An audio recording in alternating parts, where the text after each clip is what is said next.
My wife left me for her boss, and to this day I can't forget the feeling of being ripped from my own life like someone thrown from a moving car. I loved her. Strongly. With faith. With that blind certainty that only lovers can sustain for years, even when the routine has scratched the skin of their marriage and the silence at dinner weighs more than any scream. We met when we were young, we built everything together, and for a long time, she was my harbor, my home, my only certainty in the world. But on that damn day when I discovered everything, I realized that love, when it is one-sided, becomes the biggest trap in existence. There was no argument. There was no warning. Just a dry message on my phone, "We need to talk." 4 words that carried the weight of an earthquake. I got home and she was sitting on the couch with her hands clasped together, her eyes too dry for someone who was about to destroy me. I thought of so many things to say, but all that came out of my mouth was a simple, "It's with him, isn't it?" And she just nodded. With such disturbing calmness that it made me doubt if that woman had ever really loved me. She traded everything we had built, the Sunday lunches with my mother, the impromptu trips, the sleepless nights waiting for our daughter's test results, for a damn status as the boss's lover. The man I shook hands with at company parties, who smiled fake smiles at me while probably dressing my wife up in his shirt.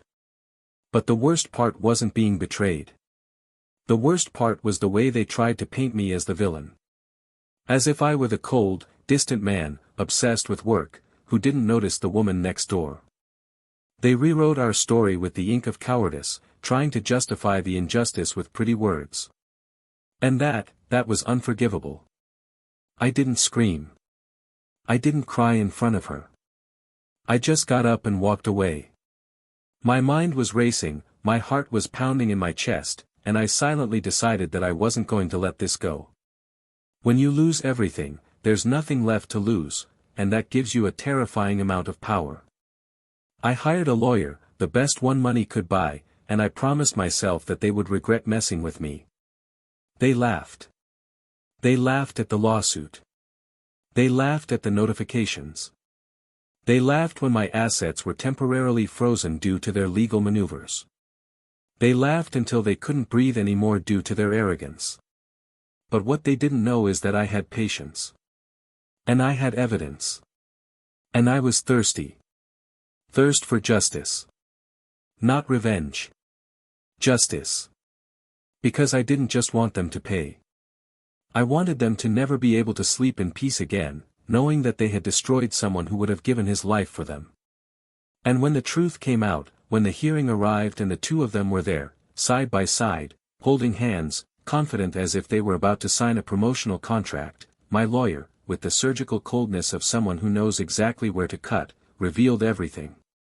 Every email. Every transfer. Every little betrayal hidden not only against me, but against the company itself. They didn't know it, but while they were playing the role of a loving couple, they had left a trail of financial irregularities.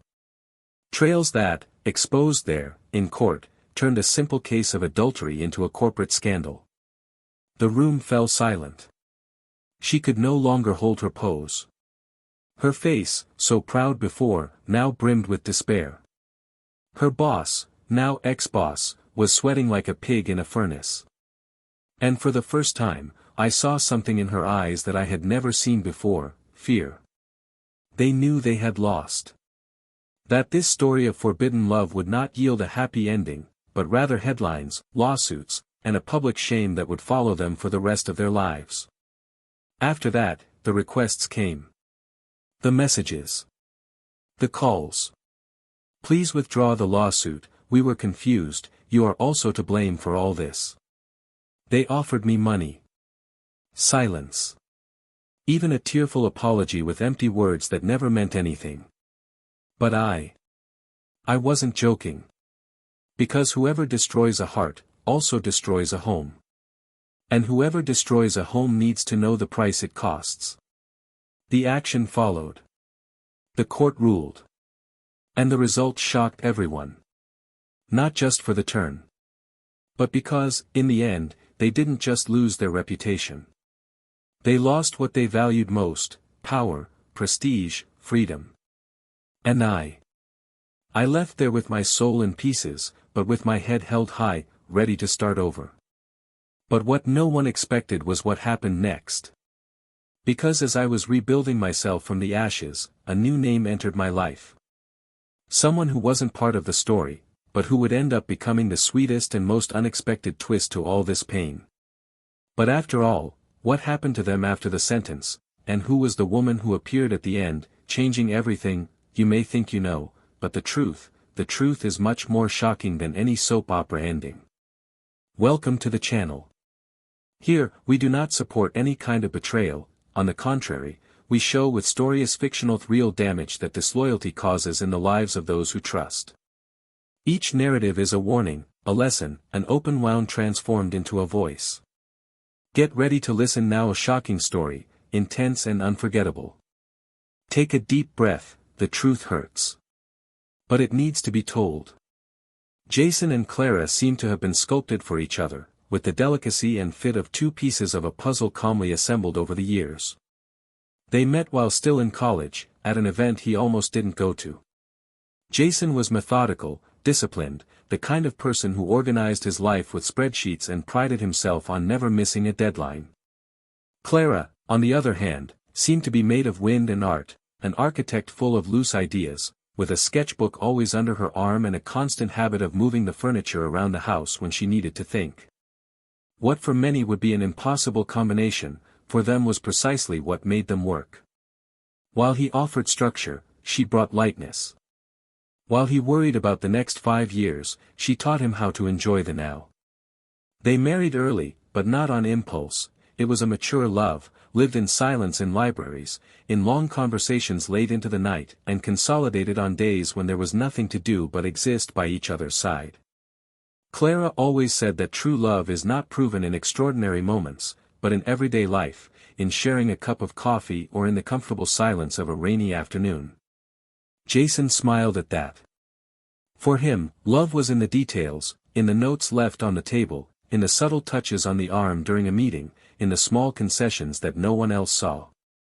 After 5 years of marriage, they decided it was time to expand their family. Lucas' arrival changed everything.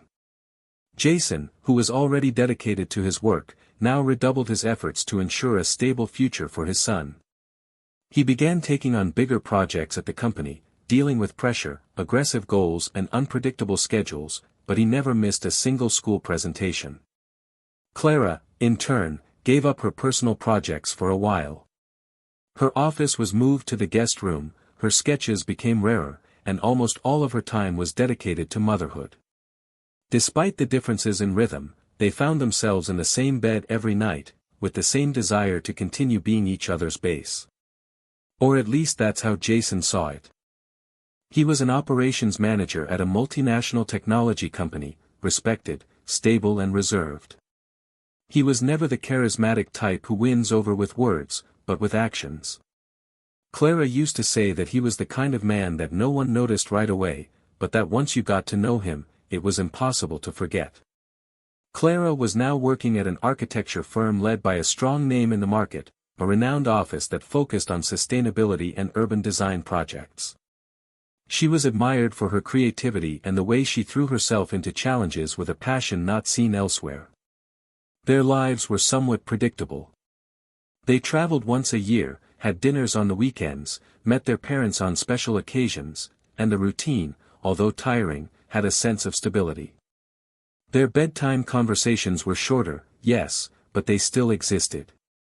Jason loved watching Clara sleep. He said that was the only time she, so restless, allowed herself a break. And although she kept quiet about many of her feelings, she left loving notes hidden around the house, in small gestures that warmed his heart on the hardest days. To outsiders, they were the picture of harmony. Friends admired them, co-workers referred to them as role models, and even Clara's more demanding parents had admitted that Jason was the best son-in-law they could have wished for. There was complicity, there was partnership. Important decisions were always discussed, investments were thought of together, and the project of building a house in the country was discussed enthusiastically on Sunday nights. However, behind the praise, there were spaces that, little by little, were widening. Jason didn't realize it, but his overexertion to ensure safety had begun to build invisible walls between them. Clara, increasingly recognized at work, began to return late, involved in projects that required travel, after-hours meetings and dinners with important clients. Jason understood, he was always understanding, and he never questioned her absences, he trusted her like one trusts the very air one breathes. Lucas grew up watching them both with admiration, although, with his childlike sensitivity, he noticed the moments when the silence between his parents seemed a little longer than normal. But they were rare. Clara always made sure to keep the weekends as a family affair, taking Lucas to exhibitions, walks in parks and lazy Sundays with popcorn and old movies. Jason, even though he was tired, participated in everything.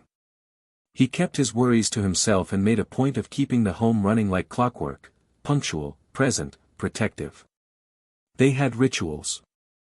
Every Wednesday, without fail, they would order food from Clara's favorite restaurant and eat dinner on the porch. On their wedding anniversaries, they wrote letters by hand, as they had promised since their honeymoon. And even though some of these letters, over the years, had become more formal than sentimental, they never failed to fulfill this pact. But something in the air was beginning to change. Subtly. Like a season that arrives slowly, silently, without warning. Jason began to feel a different kind of tiredness. Not physical, but emotional. As if he spoke and was not heard, as if he existed and, little by little, was becoming a detail in the landscape of his own house.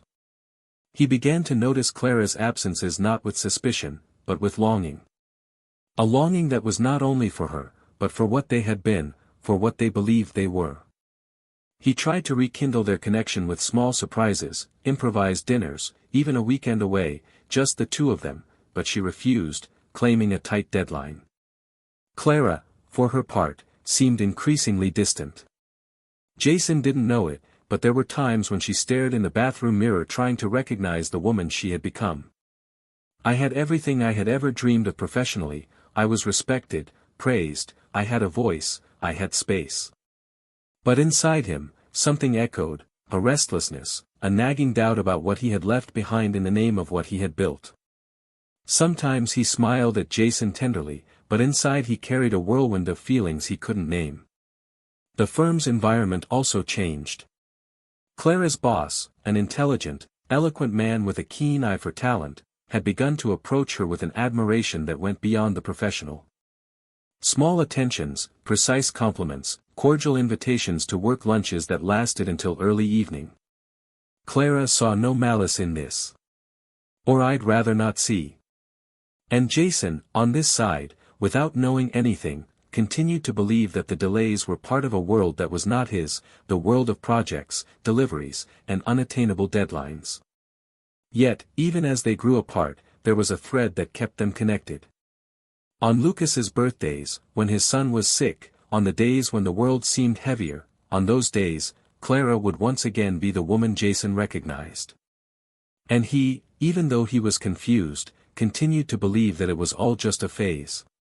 The scene remained apparently stable, but the cracks, invisible to the naked eye, began to trace the outline of an abyss.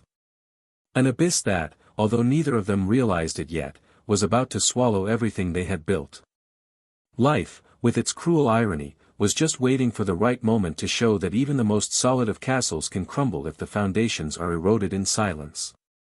The months that followed were marked by an almost imperceptible change, like when the light of the late afternoon starts to fade and you only realize that night has fallen when you can no longer see anything around you. Jason maintained his routine with the same discipline as always, but little by little the house he called home began to feel like a borrowed space, a kind of emotional hotel where he only stayed overnight between shifts in life. Clara continued to be involved in her projects, now more than ever, immersed in presentations, short trips, meetings that seemed to have no time to end. Jason, attentive to details as he had always been, began to notice subtleties in his wife's behavior, the new perfume she wore only to go to the office, the excessive care with the clothes she had previously only worn at social events, and, above all, the way she turned off her cell phone in the late afternoon, always with the excuse that she needed total focus for a delivery. Lucas, who used to make a point of showing his drawings and stories to his mother every night, started to look for his father more, as if something inside him sensed that Clara was on another wavelength. Jason noticed, but didn't want to see it. He told himself that it was just a reflection of a difficult period, that she was in the process of rising professionally and that this required sacrifices. He himself had been through this before. But at that time, Clara was by his side. Now, he felt that she was far away even when he sat next to her on the couch. One night, while sorting through emails before bed, Jason heard a muffled sound coming from downstairs. It was rare for Clara to leave her cell phone outside of her room, but that night it was on the kitchen table. When he went down to get a bottle of water, the device vibrated twice. Jason, on impulse, looked at the screen. It wasn't like him. Never been. But there was something in that moment, in that dense silence of the house, that made him act differently. The notification showed just one name, M, followed by a heart. Nothing more. But it was enough to plant a seed within him that could never be uprooted. The next day, Clara acted normally. She made breakfast, helped Lucas pack his backpack, and left in a hurry as usual. Jason watched her in silence, fighting the whirlwind of thoughts that little digital heart had triggered. He wanted to believe that she was just a friend, a coworker, just joking around. But he knew that she wasn't. He could feel it in her gestures, in the way she avoided eye contact, in the way the goodbye kiss was now more of a formality than an act of affection. Over the next few days, Jason tried to regain control. He went running again, reconnected with old friends, and proposed a dinner for two at a restaurant they had gone to in their early years of marriage. Clara accepted, but arrived late. She spent dinner checking her cell phone, answered whispered calls from outside, and, in the end, didn't even mention the wine he had chosen so carefully. Jason returned home that day with a silence screaming in his ears. The kind of silence that betrays an absence that has already set in, even if the other person is still there. It was on a Friday afternoon that everything began to fall apart in a more explicit way. Jason left work early, determined to pick Clara up at the office by surprise for a family weekend out of town. He wanted to salvage something, anything. In the car, he had a picnic basket, the drawing Lucas had done at school and a folded map with the places she always said she wanted to visit. But when he arrived in front of the building where she worked, he saw something in the distance that stopped his entire body. Clara didn't leave alone. She left with someone. The same man she had casually mentioned a few times as the director of the Advanced Projects Department. They walked too close together. Smiling. The kind of smile you don't have with a colleague. When they got into his car together, Jason just started the engine and drove away, as if driving was the only way to keep his body from collapsing right there on the sidewalk. He didn't say anything. For days, he acted like he didn't know. But inside him, something had changed. He began to observe more closely, noticing how she spent more time getting ready for work than with her own family. He began to read between the lines of every excuse, every absence, every impatient gesture. And one Saturday morning, as Clara said she had to go to a new client's studio, Jason followed her car. He kept his distance, turned off the GPS, took several deep breaths. She followed streets that didn't lead to any architecture studio, until she parked in front of a discreet hotel with a neutral facade. When she walked in alone and was greeted with a kiss on the forehead by the same man Jason had seen days before, time seemed to freeze. The betrayal, previously only a suspicion, now materialized before him with the cruelty of certainties.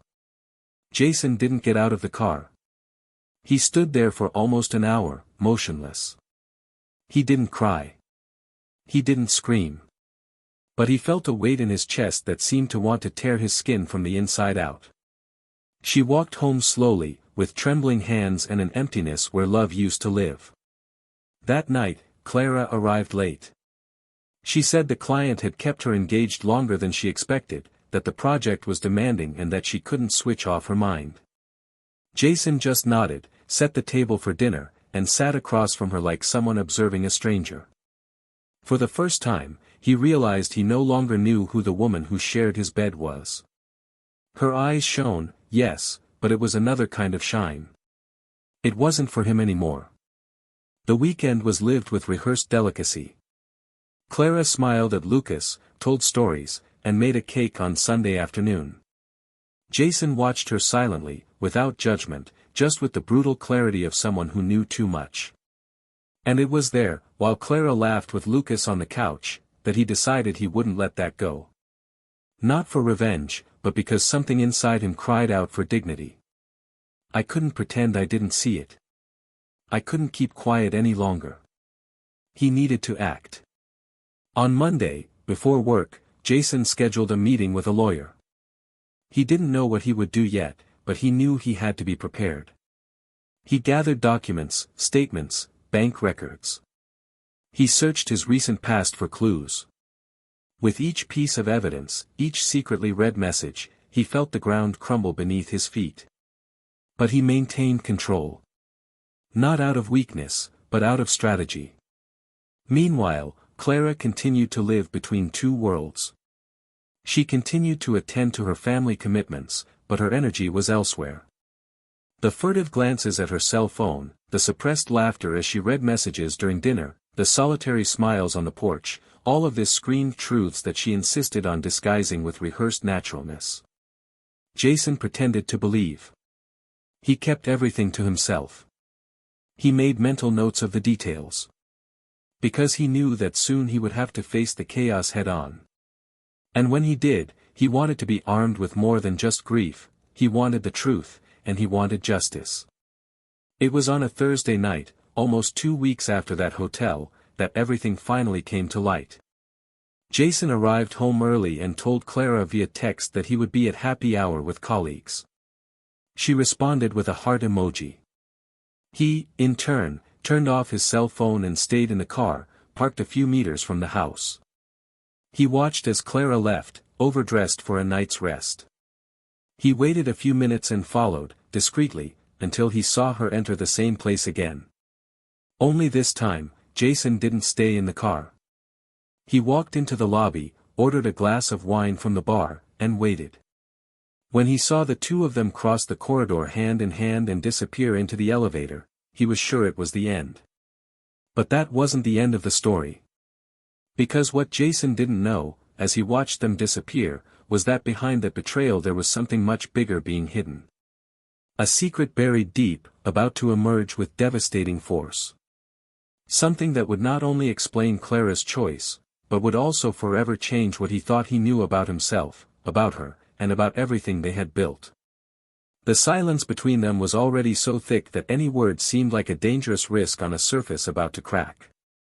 Jason felt his throat dry, his hands cold, and a weight in his chest that no amount of breathing could alleviate.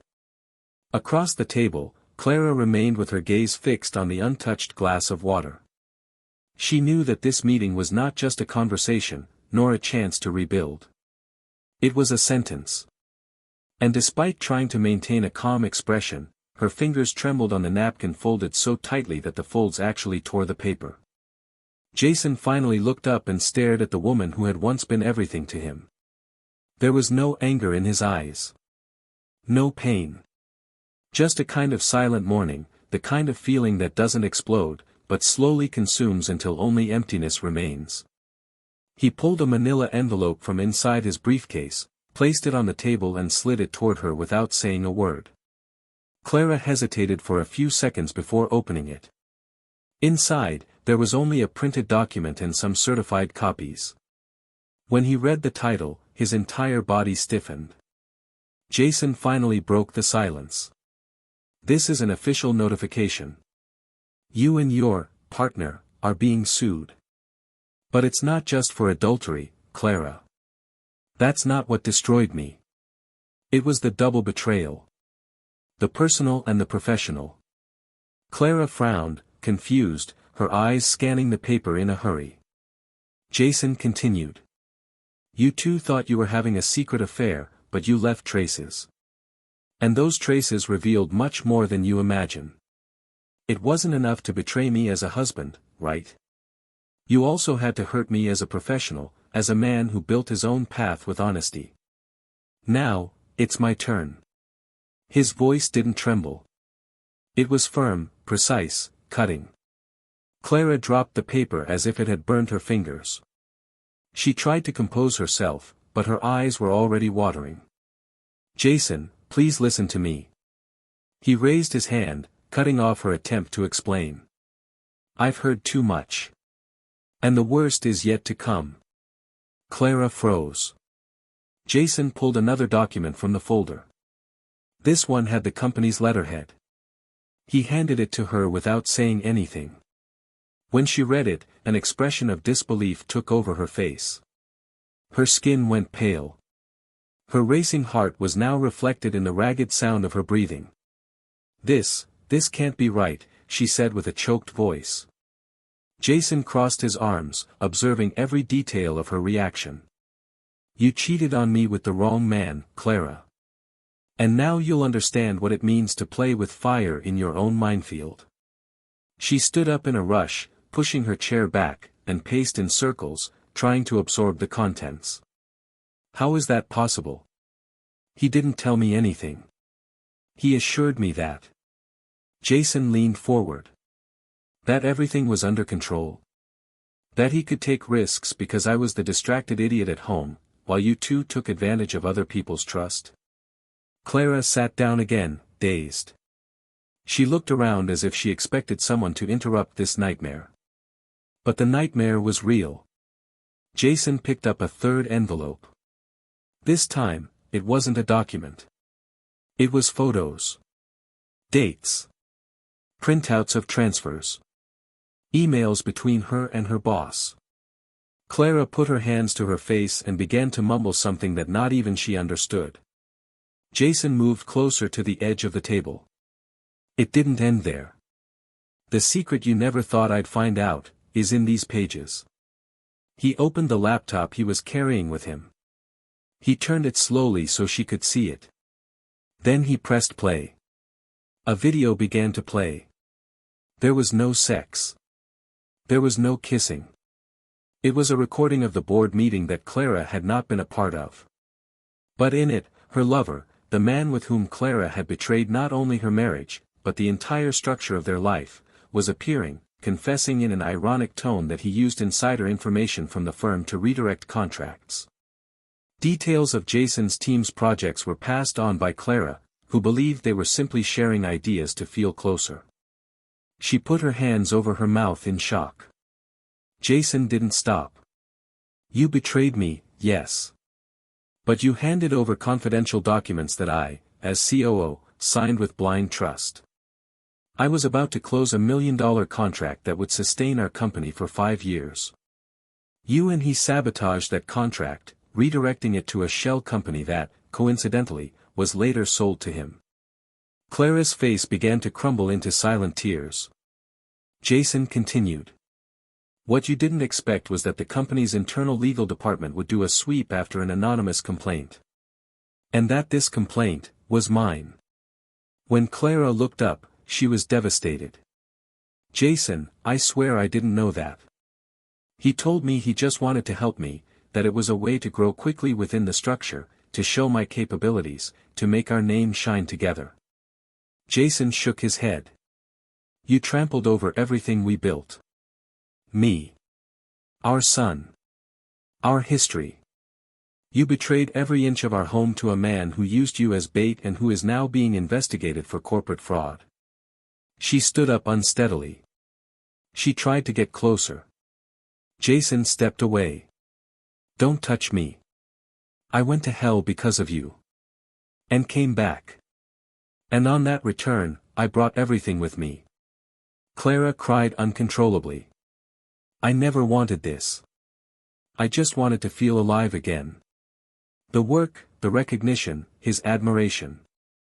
I thought I was achieving something of my own. I had no idea that I was being used, manipulated, that I was ruining everything. Jason remained silent for a few seconds. Then, in a lower tone, he said, You will be held accountable in court. So will he. The lawsuit has been accepted. And the hearing will be public. It's not just a case of treason.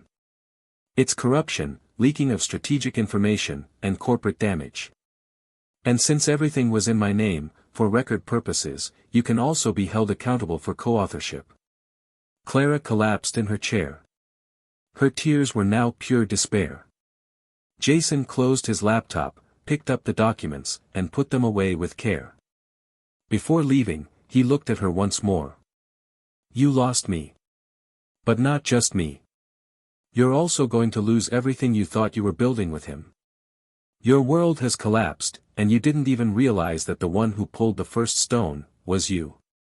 Clara, sobbing, tried to say something, but Jason was already walking towards the exit. As he walked away, Clara stood there, sunk in a mixture of guilt, regret, and panic. She knew that nothing would ever be the same again. That the love she once believed to be eternal was now just the echo of a distant memory. And, above all, she understood that what was to come next would be worse than any punishment. Because the real ruin was just beginning. The rain was falling lightly as Jason left the restaurant where he had destroyed with words the world that Clara thought she could still control. He walked slowly to the car, unhurriedly, as if his body was numb to the weight of what had just happened. The windshield started to fog up before I even started the engine, but it didn't move. She stood there, her hands firmly on the steering wheel, staring out the window into space, trying to absorb the image of the woman who, until recently, had been the center of her universe and had now become nothing more than a witness to her own failure. I felt, deep down, that this was the beginning of a bigger war. The lawsuit was already underway, but the emotional impact of that encounter was not something the case records could shelve. It was bigger than any opinion, any sentence. It had been final, for him, for her, for everything. In the days that followed, Clara fell into a deafening silence. She isolated herself from her family, friends, and work. The company's board of directors was informed of her involvement in the scandal, and although there had not yet been a formal decision, she left immediately. At home, Lucas's absence hit her hard, since Jason had requested temporary custody during the proceedings, based on his emotional instability and the ongoing investigations. She, who had previously been the balance of the house, now stumbled upon memories scattered everywhere, the pillow that smelled like childhood, the drawings on the refrigerator door, the photo albums she tried to avoid opening. The phone rang frequently, but Clara no longer answered. She didn't even respond to the messages from her former lover. After the video was revealed, he disappeared, left the company, changed his contacts, disappeared without a trace, as if the whole involvement was part of a plan that fell apart when it no longer served any purpose. Meanwhile, Jason didn't stop. With the support of his lawyer and the company's compliance team, he gathered evidence, signed statements, and built a solid foundation that supported the case with clarity and strength. He spent hours in meetings, but returned home every night, now silent, but strangely light. He began to return to old hobbies, made small renovations in the garage, and devoted himself to Lucas with a new, calmer presence. The boy, even without understanding the details, felt that something had changed, but he was happy to have his father around so constantly. It was on a Tuesday afternoon that Clara finally broke the silence. Jason was leaving the courthouse when he saw her car parked near the side entrance. He hesitated for a second, but she had already seen him and was walking toward him. She was dressed simply, her face free of makeup, her hair tied up in a hasty manner. When she approached, she said nothing. She simply held out a printed sheet with trembling hands. Jason read it quickly, a confession filed with the company, absolving him of any involvement with the fraudulent contracts, assuming his guilt and that of his former boss. Jason looked up, confused. Clara, her voice breaking, spoke before he could ask. This doesn't change anything between us, I know. But maybe it will help you get your place back completely. Maybe it will alleviate some of the shame I caused. He put the paper away, looked at her with a kind of cold respect. You did what you should have done months ago. But I appreciate it. And he started to walk away. Clara, on impulse, grabbed his arm. Jason, please, just one more minute. I need to tell you something you don't know yet. Jason stopped reluctantly. She took a deep breath and continued. When you found out everything, I was desperate, trying to understand how everything got out of control. And that's when I had access to documents he was hiding.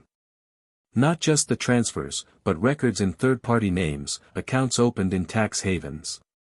Jason frowned impatiently. Clara continued. I investigated on my own, trying to understand the size of the hole. And I discovered that the company he diverted the projects to, was bought by you. The sentence hung in the air like a slow-motion bomb. Jason blinked, confused. What? Clara nodded, her eyes watering. I thought you knew. But now I understand it was all a ploy. He used your name, your information, created a fraudulent transaction that pretends you were the buyer of the shell company. Jason felt his body recoil as if he had been punched. Clara continued, this time with more urgency. I found out about this a few days ago. And I understood the plan. If everything went wrong, he already had someone to blame. You. Jason shook his head slowly, as if trying to dispel the absurdity of reality. My name, is it on the purchase records? Clara nodded. I went to the IRS and got the documents. And yes, the buyer's name is yours. Not only that, he even used an old email address of yours, which had been hacked a while ago. And he made it all seem legitimate. Jason was now paralyzed. The lawyer hadn't mentioned anything about that. Everything they had gathered so far had placed Clara and her lover as directly responsible. But now, everything had changed. Clara handed him a folder with documents, statements, copies of transactions. I came to give you this because I know you could be incriminated if you don't act quickly. He thought for a few seconds. And why are you doing this? Why now? Clara took a deep breath, trying to control her tears. Because despite everything, you didn't deserve this. Because when you got up and left in that restaurant, looking at me like someone burying a love, I understood that I had already lost you. But if I let you be destroyed for something you didn't do, then yes. I would never forgive myself. Jason took the documents and read them one by one, standing there, amid the sound of passing cars. Clara waited in silence. When he finished, he simply said, "This changes everything." And he left, without looking back. The following days were chaotic. The lawyer called a new meeting with the company's legal team, and the inclusion of Jason as an alleged beneficiary of the fraud created unexpected tension. The board, which until then had supported him unconditionally, demanded clarification. He handed over Clara's documents, presented evidence of unauthorized access to his email, and asked for a deadline for a technical analysis. The IT department confirmed, the email had been cloned, and the accesses were not coming from normal devices. This turned the situation around, but trust was shaken. Jason was forced to temporarily step away from his duties. He began working from home, closely monitored by lawyers, experts, and digital security technicians. During this time, he received a message from Clara. It was short. I hope you can prove your innocence. You deserve to be able to move on in peace. Jason did not respond. Even though the truth was coming to light, the emotional impact of this new blow had knocked him off balance. It was as if, with each layer revealed, there was more mud underneath. Trust had become a useless verb for him. One night, while reviewing reports in his home office, he received an unexpected call. It was a woman with a firm voice, who identified herself as the legal representative of the holding company that had financed part of the purchase of the shell company. He said they were cooperating with the investigation and wanted to meet him in person. Jason accepted. The next day, he was received in a glass room in an office building. There, he discovered that there was a third person involved, someone who, behind the manipulations, had moved the documents and organized the operation on behalf of Clara's lover. An accountant. A man who had also been Jason's business partner for years. Double betrayed. Once as a husband, once as an executive. The accountant had accepted a bribe to forge the signature and make it appear that Jason was legally responsible for the acquisition. The holding company handed over recordings of meetings where this man, already under investigation for other misconduct, referred to Jason as the useful idiot who would pay the price if everything went wrong. With this new material, justice moved quickly to reverse the situation. Jason's name was cleared, his assets preserved, and the charges were officially dropped. Clara, in turn, was spared prison, but lost her architect's license. She would spend years unable to practice her profession. The last time they met was at a final hearing, where they both signed the terms of their permanent separation. In the end, Clara approached him, her eyes serene, different. "I lost everything, but I needed to look at you one last time without lies." Jason just watched her for a few seconds and said, "Now, finally, we're even." And he left the room. Outside, the sky opened up after weeks of rain. Jason was walking slowly, his mind clear for the first time in a long time. The past had been heavy. But the future could still be rewritten. The judge's decision that morning was met with tense silence in the room. The eyes of those present were not focused on the papers being read, but on the faces of those involved. Jason stood straight, impassive, like someone who had already experienced the weight of defeat and knew the value of a victory that required no celebration. Clara sat to his left, thinner than ever, her shoulders hunched but her chin held high with a strength that seemed born of remorse. The final sentence not only absolved him of any involvement in the fraudulent scheme but also officially ended the marital bond. There was nothing more to discuss legally between the two, but between the silences and avoided glances, there remained an emotional trail that no signature would be able to dissolve. The company that had almost been lost to criminals was now intact, but marked. Jason's name remained clear, but market confidence doesn't rebuild as quickly as paper reputation. He had to resign from the top position, by his own choice, feeling that the cycle there had ended. He left with dignity, a solid deal and a comfortable cushion, but most importantly, he left with his conscience intact and with the certainty that he would not allow what he had suffered to define him forever. The corporate world is cruel to those who fall, and even crueler to those who survive, because it demands that they walk on as if nothing had happened. Jason knew this, and so he decided it was time to do something new, something of his own, something born out of freedom and not necessity. For weeks, he immersed himself in a silent process of inner reconstruction. He began to walk more often, slowed down his thoughts, started cooking for himself and Lucas, and went back to listening to the old vinyl records that had been forgotten on the living room shelf. He resumed the habit of writing, something he had abandoned in his youth, and found in writing a kind of refuge. The pages he filled with memories, reflections, and fragments of himself were not just an attempt to organize the chaos, but a way of finding his own name again beyond the documents, the lawsuits, and the discreet headlines in the business portals. Lucas, intuitive as he had always been, perceived a different lightness in his father. There were still traces of fatigue, marks in the eyes, but there was also a new presence. Jason was closer, more curious, more willing to laugh at the little things. They started going hiking on the weekends, built a small bookshelf together in the boys' room and decorated the shelves with books and souvenirs. One of those afternoons, Lucas asked if his father still loved his mother. Jason did not respond immediately. He thought for a moment and said that true love sometimes turns into respect. And that respecting someone, even after the pain, is the only way to ensure that the pain doesn't win. Clara, on the other hand, lived a harsher reality.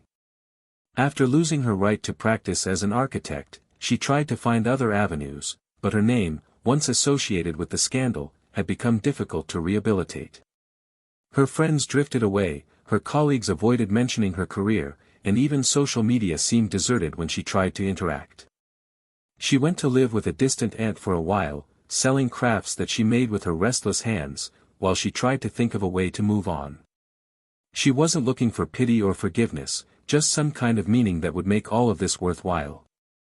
She wrote letters to Jason from time to time, which were never answered, but which he read. She kept them all in a box, not out of attachment, but because she understood that those words weren't meant to convince him of anything, but rather so that she could hear herself for the first time.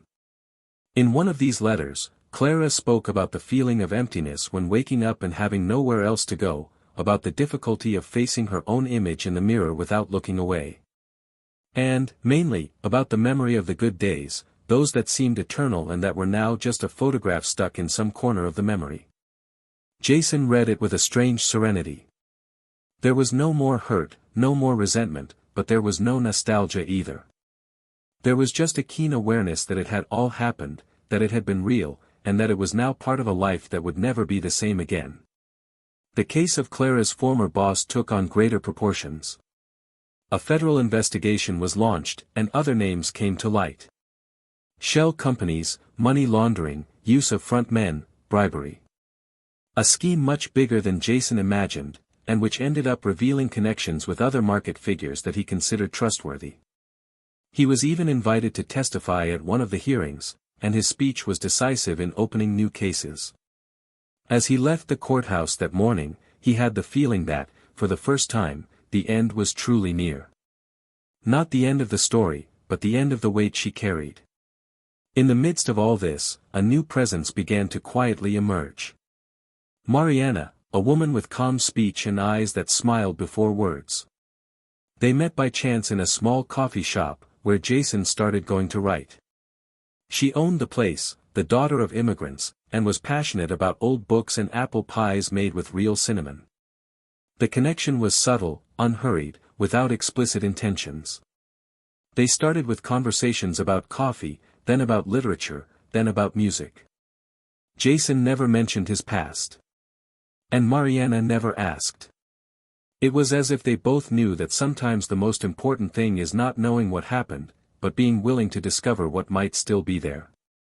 Clara found out about the new relationship through a mutual friend, and for a moment she felt her stomach turn. Not out of jealousy, but because she realized that she had, in fact, lost the place that had once been hers. That same day, she wrote another letter. Not asking for him to get back together, or to get closer. She just wanted Jason to be happy.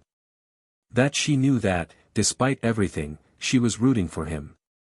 And that if Lucas ever asked about their story, he would be able to tell her not only about their mistakes, but also about the days when they were happy. Jason read the letter in silence. He didn't answer. But he smiled. A sad but honest smile. Over time, Mariana got to know Lucas. Their conversations were light, and there was a naturalness in the way she spoke to the boy, without forcing any bonds, just being present. Jason watched this with a gratitude he couldn't name. It was as if, for the first time in years, time was working in his favor. Sundays were no longer melancholy, nights were no longer as heavy as before, and the idea of the future was no longer an unknown but a blank space where he could finally write without fear. The dilemma that remained within Jason, however, was deeper. Even though he had started over, even though he had overcome on so many levels, there was still a question within him that remained unanswered: to what extent is forgiveness possible? Not forgiveness for Clara. He had already given that, silently, when he chose not to destroy her, even though he had the means to do so. But forgiveness for himself, for not having realized it before, for having trusted too much, for having allowed himself to be affected so deeply. Mariana, on a rainy night, noticed his silence and said, in a low voice, that some pains do not need to be healed. They just need to be respected. Jason, at that moment, understood. Maybe he would never forget. Maybe some nights would still be taken over by memories. But he was no longer a prisoner of the story. He was its author again. In the final days of autumn, as the leaves dried on the sidewalks and the air took on a gentle chill, Jason wrote a long text. It wasn't a legal article, nor a rant. It was a letter. Not addressed to Clara, nor to Mariana, nor to her son. It was for himself. A farewell letter to the man he once was, to the suffering that shaped him, and to the pain that, for so long, defined his way of loving.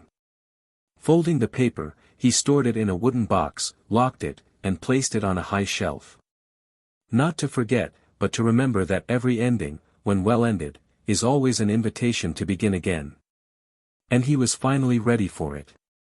It was late afternoon when Jason received an email confirming the opening of a new company, an independent consulting firm focused on professionals in image crisis after corporate scandals. An idea that had come about without pretense, but that had gained momentum after recent events.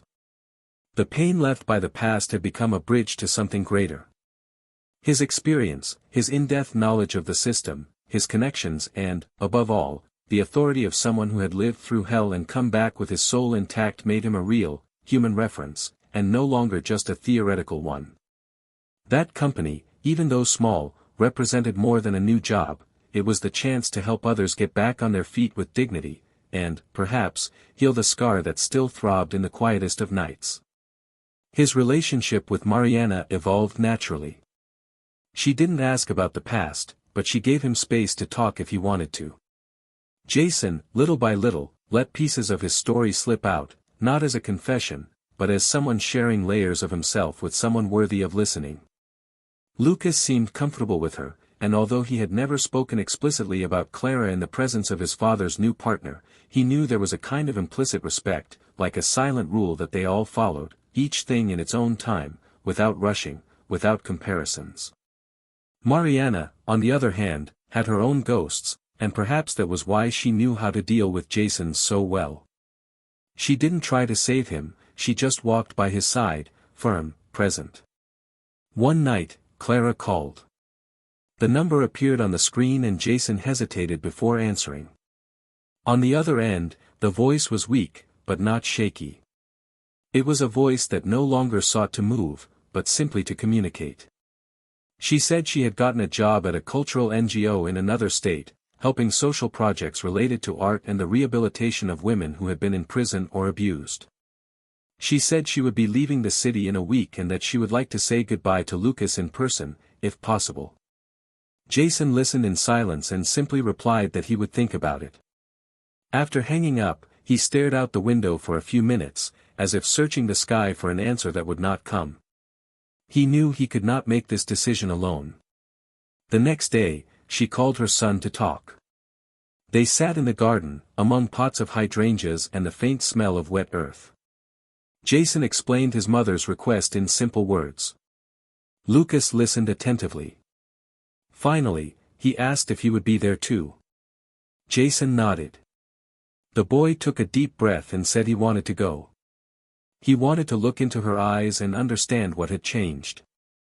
Jason nodded again, not knowing exactly what he felt about that, maybe pride, maybe fear, maybe both at the same time. They met in a secluded park, where Clara used to take him when he was still little. The place seemed to have stopped in time, the same chipped wooden benches, the tall trees forming a tunnel of shadows, the serene lake where ducks still swam lazily. Clara arrived punctually, wearing a navy blue coat and carrying a notebook of old drawings that she had kept for years. When Lucas saw her, he ran towards her hesitantly, but as she got closer, he slowed down. She knelt down, opened her arms, but didn't force anything. The hug came by choice, timid at first, firmer later. Jason watched from afar, still, his eyes fixed on that scene that seemed to be from another time. Clara handed Lucas the notebook. She showed him the drawings they had made together, the plans for when they would build a tree house that never came to fruition. She told short stories, laughed at the memories. Jason approached her only when she looked at him with a slight nod. There was no animosity there, just the understanding that they both shared something eternal, their love for that boy. Clara thanked him for the opportunity, said she had no intention of interfering in anything, but that she needed to tell him in person that she was trying to be a better person, even if that didn't erase her mistakes. Jason just nodded. He said he hoped she would find peace. And in that moment, there was a silence between them that said more than any speech. A silence of end. Not the abrupt and painful end of months ago, but a serene, necessary end. In the days that followed, Lucas didn't ask about the farewell. He returned to his routines with ease, as if that meeting had closed a door that remained ajar in his memory. Jason felt something had been resolved there, and not just for his son. Also for you. The past, once so present, was now a story with an end point. A book that could be kept without needing to be reread. Jason's company began to gain notoriety. An article about his career appeared in a specialized magazine and attracted new clients, executives, team leaders, and even public figures looking for discreet guidance. Mariana helped him with management, and together they built a small team. It was a new life, built with honesty, purpose, and, above all, without rushing. Jason discovered, every day, that happiness does not reside in the big moments, but in the discreet repetitions of peace: coffee served in his favorite cup, the kiss on the forehead when leaving for work, the smell of bread in the oven, the sound of laughter coming from the living room. One Sunday afternoon, while cleaning out the attic of the old house he had decided to sell, Jason found an old box. Inside were newspaper clippings from the wedding, birthday cards, saved movie tickets, small objects that carried memories of a past life. He sat there for a while, on the dusty floor, with objects scattered around him. He didn't cry, he didn't smile. He just thanked her silently. Then he picked up the items one by one and put them back into the box. You didn't throw it away. Just closed it and left it in a corner. Not out of attachment, but out of respect for one's own history. That night, Mariana found him sitting on the porch with a glass of wine. She came over, sat down next to him, and asked if everything was okay. Jason looked at her with calm eyes and said that, for the first time in years, yes, everything was okay. And when she rested her head on his shoulder, he was sure that this wasn't just a new beginning, it was life, resuming its course with the calm strength of someone who has faced storms and now knows how to recognize the value of the sun that rises slowly, without making a fuss. Justice had been served. The truths had been revealed. The wounds had been healed. But most importantly, Jason had found himself again. And amidst the losses, pain and new beginnings, he discovered that the greatest victory was not to defeat others, but to defeat himself without losing his own essence. And now, alongside someone who didn't need to erase the past to be part of the future, he was ready to finally live. Time passed with the delicacy of a wave receding after devastating the sand. It carried not only debris, but also the possibility of reconstruction. Jason now walked calmly through streets he had previously avoided. The looks no longer weighed him down as they had before, the smiles from his neighbors were sincere again, and invitations to events and professional meetings began to appear without him having to justify who he was. His name, previously tarnished by a suspicion that nearly cost him everything, was now spoken of with respect. But what had changed was not just the external perception. It was him. Inside, Jason had become a more whole man. Not perfect, not bulletproof, but aware. Someone who had learned that love, trust, and even failure cannot be outsourced. That forgiveness is not a reward for the other, but a gesture of personal liberation. His company was growing, but without haste. He turned down projects that didn't make sense, prioritized social impact, helped disgraced former executives understand the nature of their downfalls, and most importantly, reconnect with some shred of humanity they still carried. Many arrived arrogant, desperate, hard. They left more humble. Not everyone was redeemed, but Jason knew that planting the seed was already an act of resistance against a world that values appearance so much and invests so little in the truth. Lucas, now older, followed his father's new phase closely. The two formed an inseparable duo, with silent codes and a solid affection that no other person's mistake could erase. Jason taught him about integrity without having to say a word. It was in his gestures, his choices, his constant presence. And that was why, when the boy decided to write an essay at school about the hero of my life, he didn't choose an athlete or a famous scientist. He wrote about his father. About how he wasn't strong because he won, but because he resisted even when everything seemed lost. When Jason read the essay in secret, sitting at the kitchen table while his son slept, he allowed himself to cry for the first time since the beginning of everything.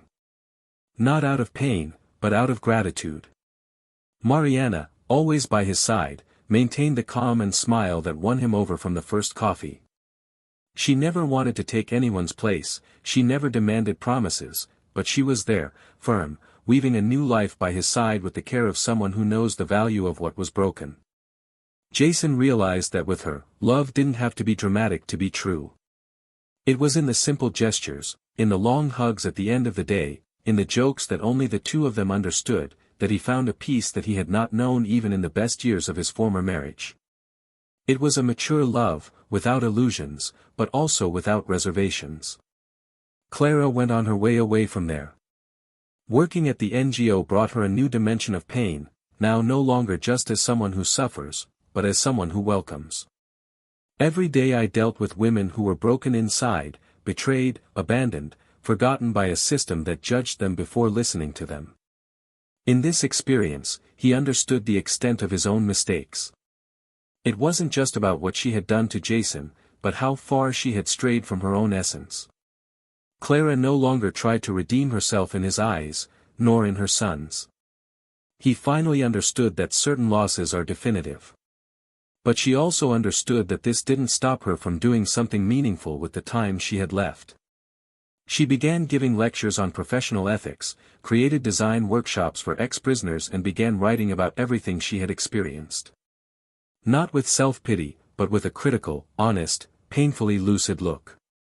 Shame still lived within him, but now it shared space with some form of pride for having made the fall a starting point. The former lover, the man who had caused the downfall, was sentenced to 12 years in prison. His connections to the corporate underworld were revealed one by one. The trial was televised in part, and Jason's statements were decisive in closing the case. Many people tried to contact him afterward, reporters, book authors, documentary producers. Jason refused them all. He said his story had been told enough. He didn't want to be a symbol of anything, just someone who had survived destruction without becoming like those who destroyed him. The end of the story did not come with fireworks or a major twist. It came on a normal morning, on any given Sunday. Jason, Mariana and Lucas were together in a park, playing kites. It was a simple scene, without any grandeur. But there was everything there. Peace. Love. Overcoming. A boy who laughed without carrying any resentment. A man who had reclaimed his identity. A woman who did not replace anyone, but built her own space with affection and respect. That morning, looking up at the clear sky, Jason understood that life does not need applause to be fulfilled. It just needs to be lived truthfully. And Clara, in another city, held in her hands an envelope with photos sent by Lucas, no note, no explanations, just images, him with his father, with Mariana, smiling, free. When she saw those photos, Clara cried. But for the first time, she felt that those tears were necessary. Not to punish herself, but to accept. She understood that true forgiveness never comes in the form of words, but rather in the silence of those who choose to move on. And in that moment, alone, with her eyes wet and her heart still rebuilding, she finally let go of the weight she was carrying. This was a story about irreparable losses, yes. But also about possible new beginnings. About justice that is done with dignity. About love that changes shape but does not disappear. And most importantly, about the courage to not allow pain to define who we are. Now, tell me, what did you think of this story? Which character touched you the most? Leave your opinion in the comments, we really want to know. And don't forget, if you liked this story, subscribe to the channel, activate the bell and share it with those who need to hear it. Here, we tell impactful and real stories to show that betrayal is never the way forward, and that, even when everything seems lost, there is always a chance to rebuild. This channel does not support any type of betrayal. The truth always comes out. And when it does, it changes everything.